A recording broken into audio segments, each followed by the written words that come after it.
So our guest today is the author of Knave, first and second edition. The second edition recently had an incredible Kickstarter launch.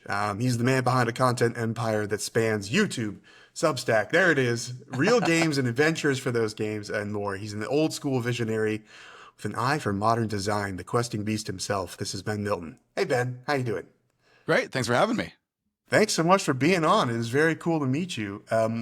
Because we've actually been following, and Tristan's been following the YouTube channel. I've been following the newsletter for a long time. I feel like it's really taken off in the past couple of years. But from what we can tell, you've been in the TTRPG scene for much longer than the Questing Beast.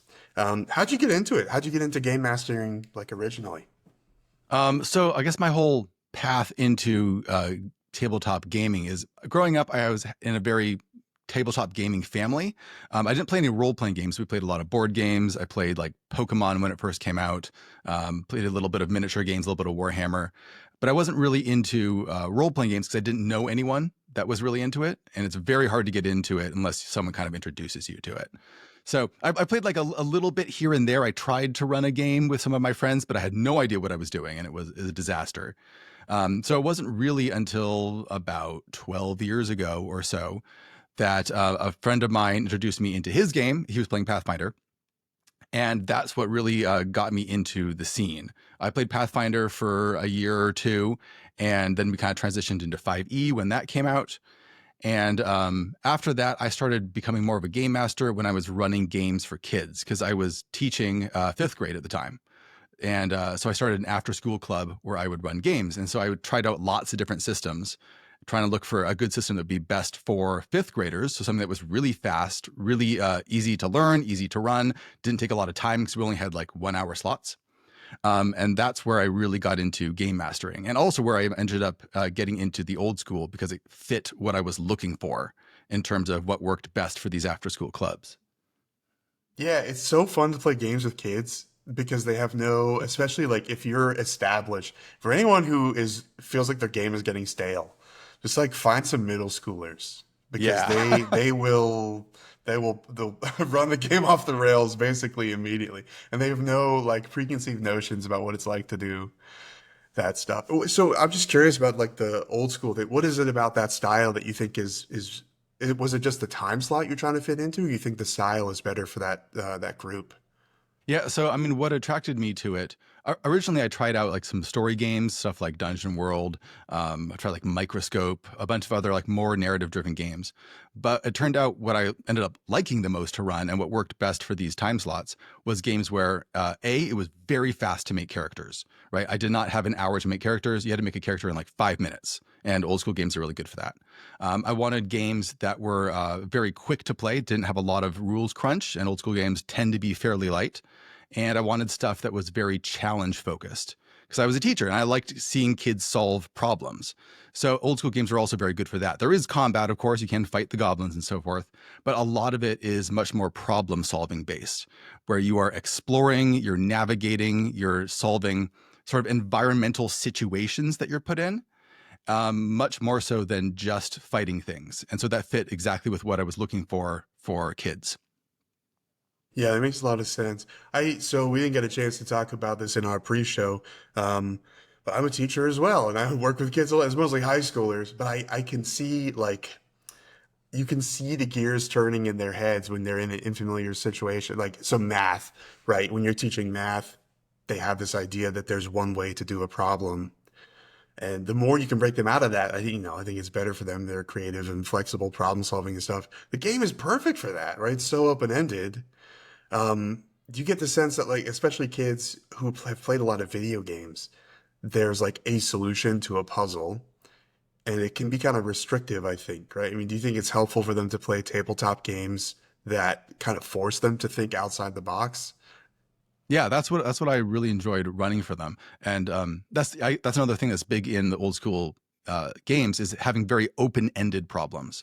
So not having these riddles or puzzles that have just one solution. It's more about putting them in a complex situation and then having them just navigate through it and figure out their own solution for it, and being able to roll with their decisions and just come up with a natural resolution. Well, you did this in this situation, so this is what logically would happen, and then they just have to deal with that. So they see the consequences of their actions, and they see how they can approach things in any way that they want. So just for our viewers at home following along, what's an example of an open-ended problem that you might hit in a tabletop game? So in the old school, there's like a couple different sayings, one of which is create problems without solutions. And I often add on to that, create solutions without problems. So what I mean is you want to create. So Justin Alexander from the Alexandrian, he wrote How to Be a Game Master. He's the one Shout who out. really, Yeah. yeah, he's great. He really clued me into this years ago because he had a blog post called Create Situations, Not Plots. If you have a plot, it's just a series of events that you have to go through. Instead, you create a situation. So you have an objective you're trying to get to. Maybe it's something as simple as get the gold or the treasure at the bottom of the dungeon. And then you put obstacles in their path. You put weird NPCs with their own motivations in their way, just around the area. You give them magic items that do one weird thing, not necessarily damage. You put, different obstacles, physical obstacles, magical obstacles in their way. And then you're just like, well, this is the situation. Go for it, I guess. And then you are there to see what they do. So, for example, in my adventure, The Waking of Willoughby Hall, the core situation is you are in a haunted mansion and you're trying to get treasure, as is typical in old school games. And there is a number of just weird things going on that you have to deal with. For example, there is a giant that is right outside the mansion who really wants to get in because some other people in the mansion have stolen his goose that lays the golden eggs. And so he's really mad about that. He has this giant bell and he is smashing it into the side of the mansion, walking around it, trying to get you or the thieves. There's ghosts and there's skeletons inside there. There is weird magical traps and effects that are going on. And as the giant is banging on the mansion is starting to wake up and it gets more and more dangerous over time. And there's random effects that go off. And I have no idea what's going to happen when I run the game. That's something I hear from a lot of game masters, and I hear reports from people who have played the game, and it's always wildly different every time. So it's very unpredictable what's going to go on. And as a game master, I find that to be really fun because I don't like knowing how the game's going to play out. I feel more like a player because I'm just there along for the ride to figure out what's going to happen and how the players are going to deal with it. So that's what I mean by just create interesting situations rather than making plots. Yeah, there's so many things on that I want to pull on. But first of all, I just want to say Willoughby Hall, I'm pretty sure that's the Emmy Award nominee, right? So people should go check that out. And you say this, you just said now, I think something you say in the intro to Knave, the second edition, where you say, I'm paraphrasing, that the session's outcome should be a surprise to everybody, right? Like if you set up if you set up your dominoes in the right way, then that's fun. I think it's a cool thing to see how it plays out. We're writing a second book right now where that is the core premise of the whole thing. Is that it's fun for everyone to figure out what happens. So do you think though that so Willoughby Hall, you wrote that, right? It's from whole cloth. You set it up that way from the beginning. Do you think that's necessary for that kind of game? Like, do you have to create from the beginning, or can you adapt something? Like, if you really want to run, say, 5e, what's the most popular 5? Curse of Strahd, probably. Strahd, yeah. Yeah, like if you want to run Curse of Strahd, can you run it in that style, you think? What kind of prep would That's that a good take? question. I have never run a 5e adventure before, so I'm not even Hero. totally sure how they're structured. I hear from some people that they tend to be fairly linear, though some are more open-ended. I don't know. I haven't run them. Respect, first of all. Yeah, they are. Yeah, I mean, it's like they're organized by chapters. It's sort of laid out like a novel in a lot of ways. Yeah. So that's something that I personally wouldn't enjoy running as a game master or to play in. As a player, I don't like knowing that there's a railroad that I'm moving along. I don't want to know that the game master knows what's going to happen next. A big thing with role-playing games for me is what makes this genre of game distinct for me is not actually the role-playing. Role-playing is really awesome, and I love the role-playing aspect. But I think what really sets RPGs apart from every other type of game is the fact that it has, the term is tactical infinity, which means that there is an infinite number of things that you can do. And your choices actually have an impact on the game going forward. So whenever I see an adventure that is very linear, very railroady, I find that really frustrating because I feel like it's defeating the core thing that makes role-playing games distinct, which is that players should be able to just make choices and the game should just move in that direction. Yeah, that feels like, I don't know, when you say it, it's not controversial at all. I think basically everyone would be like, well, yeah, I mean, that's great. That's what I like about it too. But why, like, why aren't adventures written that way, you think? Is it just because yours is not, right? So it's not just that a published adventure has to be a certain way. Yeah. Why aren't they like that? I don't know. It's something that, as someone who mostly does book reviews, I do tons of adventure reviews. So I read a lot of adventures, and I mostly read OSR adventures. So I'm typically reading old school stuff that is, like I said, is much more open ended, where there's just interesting situations, and the game master has pretty hands off. But every once in a while, I play in a game or I read an adventure that is more in the traditional 5e style, and it just makes me want to tear my hair out. Like, you don't have to write adventures this way. People have been writing them this way for a long time. And it's really strange. There's two completely separate schools of thought on adventures, and it's like they don't talk to each other at all. And you see 5e adventures and other mainstream systems are putting out adventures that look exactly like adventures were written 30, 40 years ago. Like, there's just no change ever since, I think probably Dragonlance was one of the first big pushes towards, we're going to make D&D about a story. And the story's been plotted out for you. Your characters can't die. They can't actually fail. They're going to get there no matter what they do. And maybe it's a bit less like that now, but that's been I don't know, a trend in adventure design for so long, where the game is about telling a story, is what this school of thought would say. And the OSR would say that that's not true. The OSR would say that a story is something that organically develops from the choices that you make. It's not something that is planned ahead of time. But I'm not going to say that people don't enjoy linear adventures. There are just two schools of thought and two styles of adventure, and there's different players that are going to enjoy one or the other.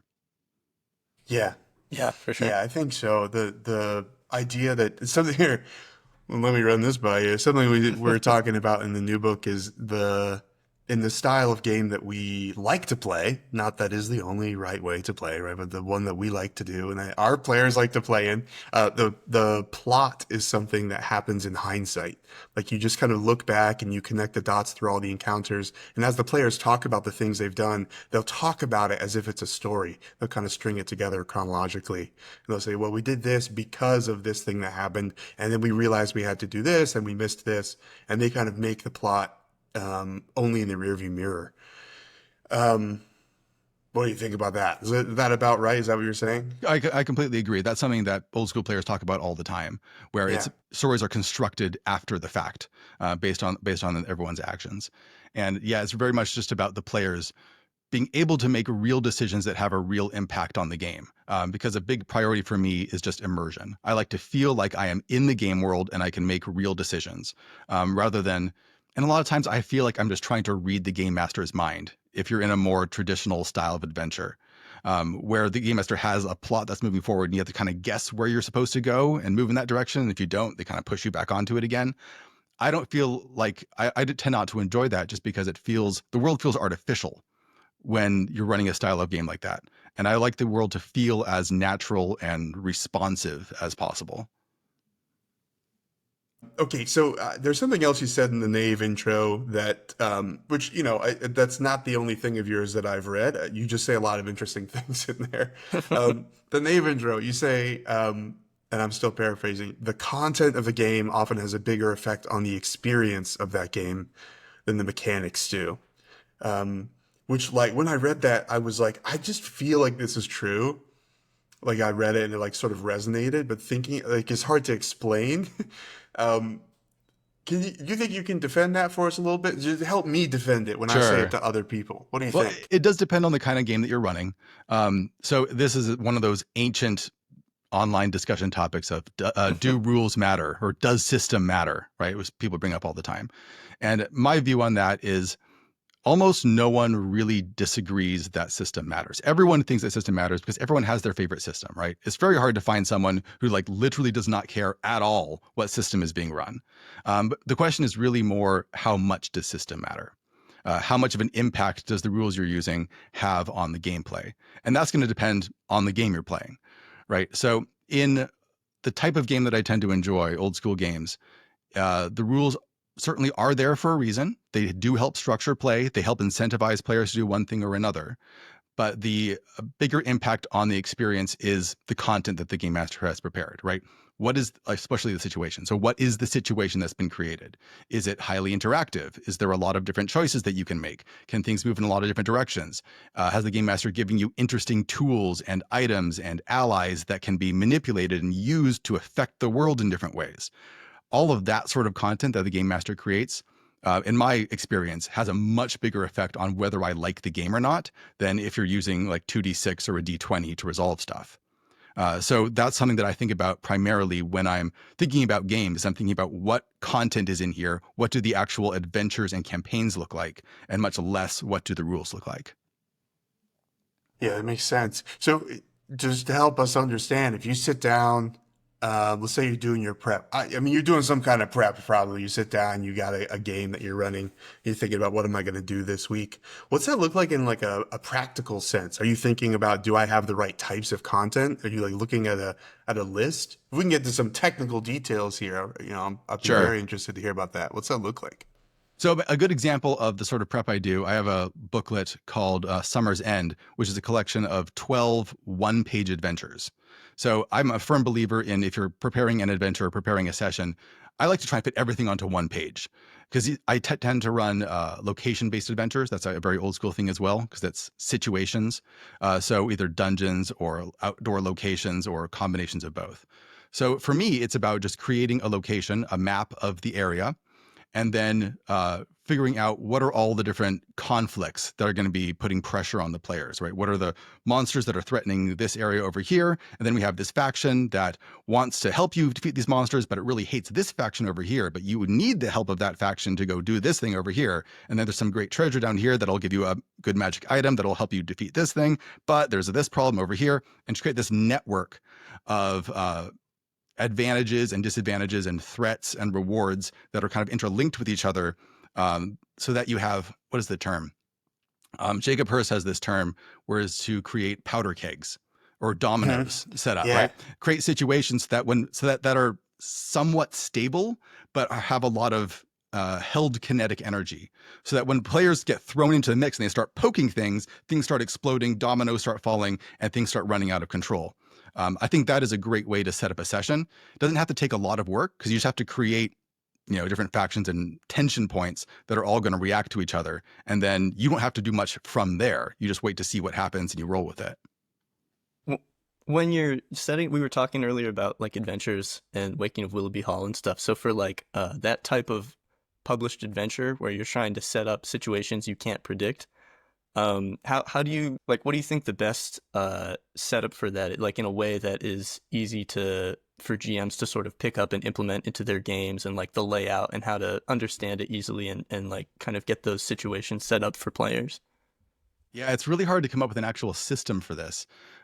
There's a really good post on Goblin Punch. I don't know if you've read that blog, where he talks a little bit about this, about OSR style problems. And OSR style problems is kind of the core of it. These types of problems are ones where they're straightforward to describe. So they're pretty simple, but they're not trivial to solve. They can't be solved with something on your character sheet. And there's any number of difficult ways that you could approach them. So something as simple as you want to get to a castle across a moat, and the moat is full of crocodiles, right? It's really simple. Players immediately intuitively understand it. But then, like, how are they going to get across the moat full of crocodiles? I don't know. There's any number of ways they could approach that, but there isn't one, silver bullet that's going to solve it for them.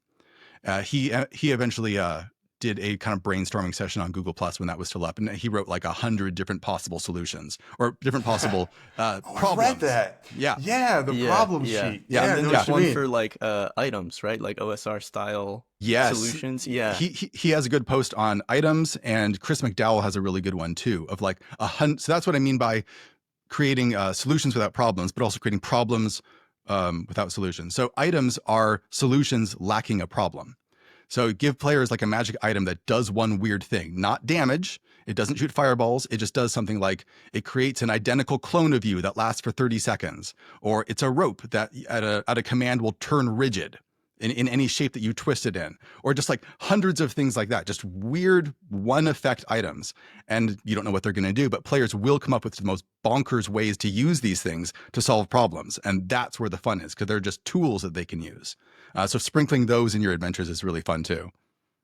I love those. Yeah, that kind of gets into another big theme, I think, in OSR, which is like rewarding player skill rather than, I don't know if skill's the right word. Is that the word you use? You think about, instead of the character sheet, you say player skill. Sure. Instead Yeah. of like stats and abilities and stuff. Yeah. Yeah. Yeah, the experience or the knowledge or the creativity of the player is what you want to reward instead of, I'm thinking about a problem where it's like, there's some sort of code or cipher, some kind of encoded message the characters have discovered. I want to draw some kind of balance in my game between like, well, my wizard's really smart and he could just crack the code. And then the player needing to do something or have some sort of clever way of solving a problem. And maybe the answer is just like, that's not a good problem to have in my game. And if that's what you think, then I tell me that I can take it. But like, how do you approach rewarding player skill at the table instead of Yeah. the character sheet based solutions? Yeah.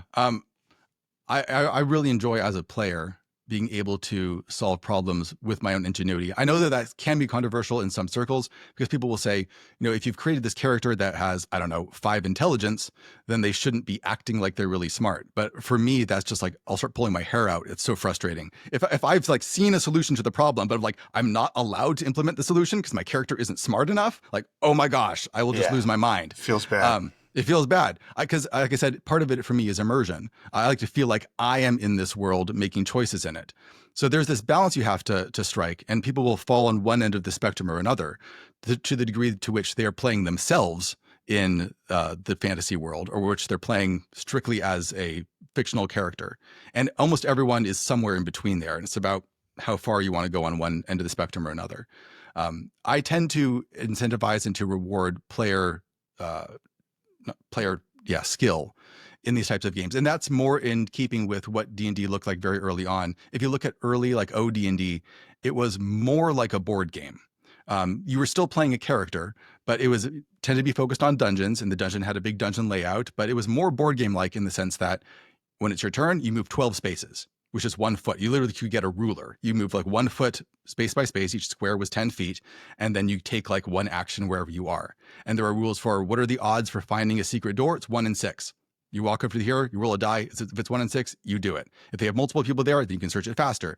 It was very tactical and more like a war game in that sense, because war games very much focus on the player's skill. How good are you at maneuvering your characters and, defeating your enemy?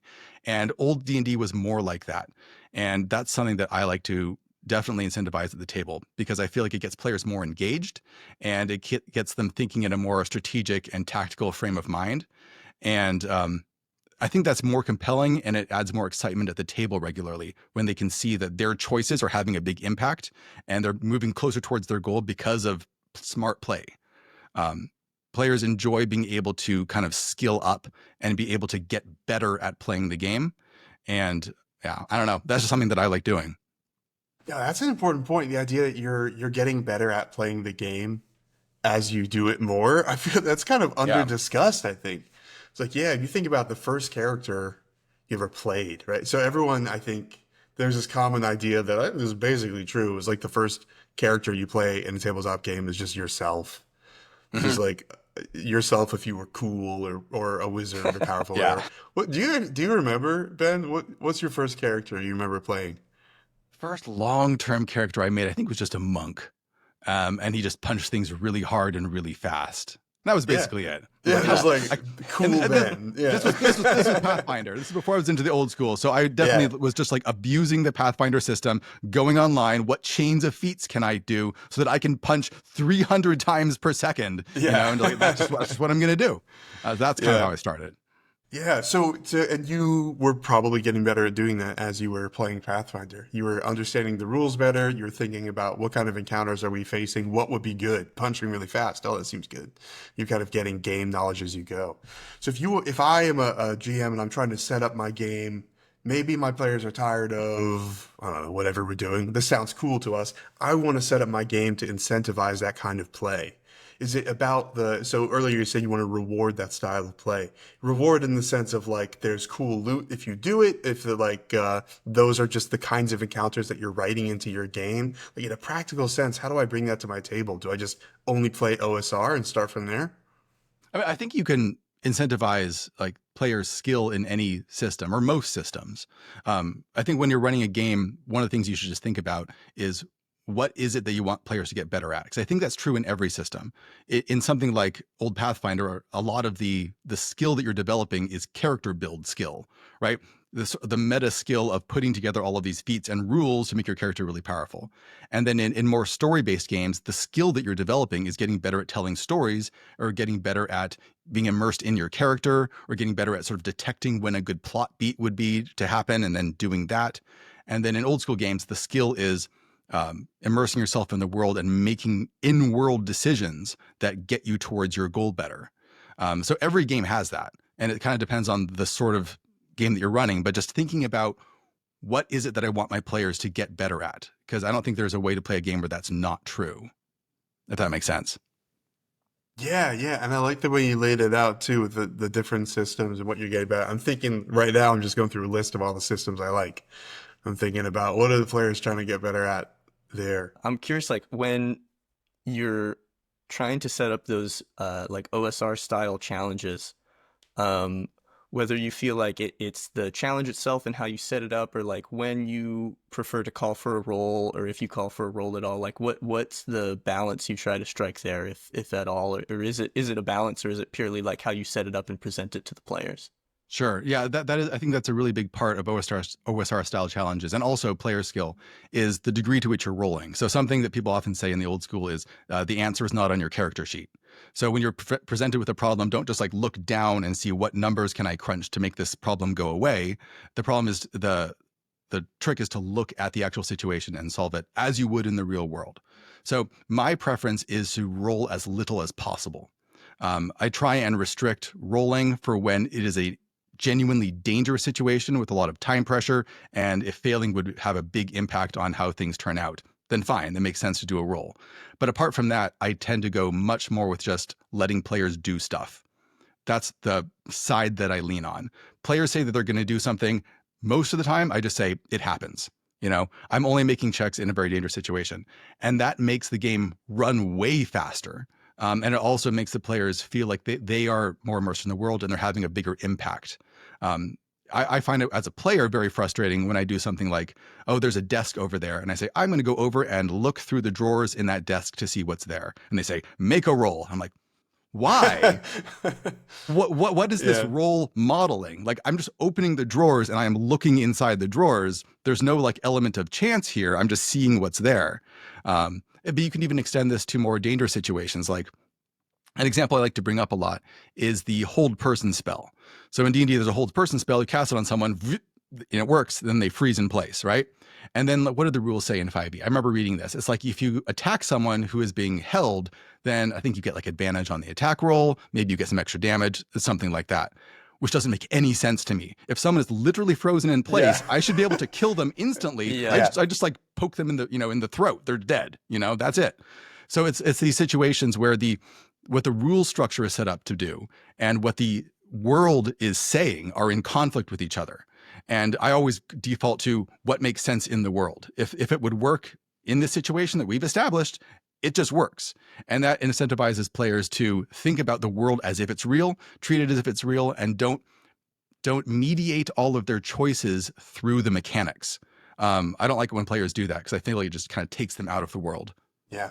That's You ever that's have like a science nerd type player in your game who's like, well, actually, I have molten glass and I have sulfuric acid, and I'm going to do this crazy science thing Jonah's never heard of with it. You ever have one of those guys? I I like have them, not, but they can be annoying.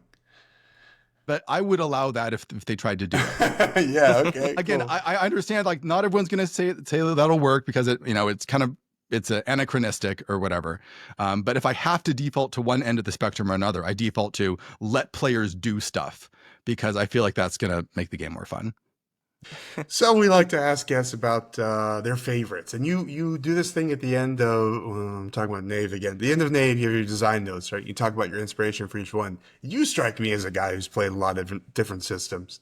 I And have, yeah. yeah, yeah. You Yeah. have any favorite, any lesser known ones you think that the real junkies should try out, other I than mean, Nave? yeah. Obviously, of course, number one. I mean, most of my recommendations are going to be old school stuff, 'cause that's what I tend to enjoy the most. I do love running systems or playing in new systems. Whenever I go to cons, I always try and sign up for like 3 new games that I've never played before. So I'm always trying new stuff. In terms of getting into looking at different old school systems, Into the Odd is a huge one. That one was really influential for me. It's especially the new edition of it is gorgeous looking, and it really kind of boils down a lot of the old school perspective in a way that I think people would really like. Like one of its things is that you don't actually make any 2-hit rolls. You just automatically deal damage whenever you say you hit something, whenever you attack something. So it just goes straight to damage to make things even faster. If players want to actually try out more, authentic old school games, you probably want to look at Old School Essentials, which is a more cleaned up version of BX D&D, like Moldvay's version. Mouse Ritter is really interesting. That's an old school-ish game where you play a mouse. So it takes the situations that you can get into are really fun when you're literally mouse sized and you're in a human world. So it's kind of like The Borrowers, right? You fight cats and you fight like, things like that. So the whole scale of everything is really different. That's really interesting.